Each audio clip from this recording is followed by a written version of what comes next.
Аз съм Гринго, играя ролята на Херкулес. На кой?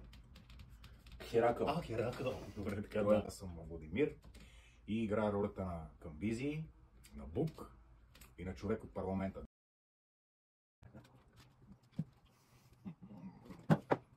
Вау! Вау! Вау! Ау! Ти си бебара! Защо? Добре, бе. Колко още люто мога да изяде Херкулес? Ама да видим. Ще качам ли лева от тук? Бате, ако тази туба с васаби изядем до края на видеото, според мен няма да съм жив.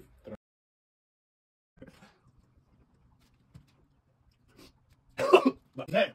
А що ти това? Направо е така, сега сведели ти минават през него си. Нормално ли? На кой персонаж няма това сега? Бате, за Не, как не? На Поливи 100%.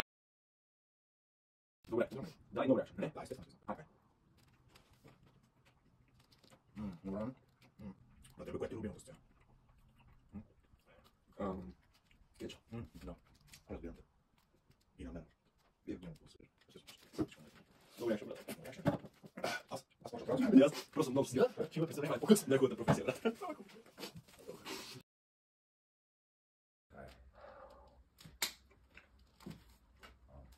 Как би изиграл ти Херкулес? Като те. Ау! Ето тук, тук, ако изкажа обратно. Гледам нагоре. Тук не иска. Тялото ми не е правило такива неща. Все пак, добре, ако е според тебе най-важното послание, което правим с това представление? Дори и най-сладкото кекче и най-прясното прясно мляко не могат да махнат лютото на човека, като е в главата. Така е. Това ме получи идея. Ела, само личето и това ще бъде. Да, виж как. А ще ме доказа как си характер. Добре, направо жико ми.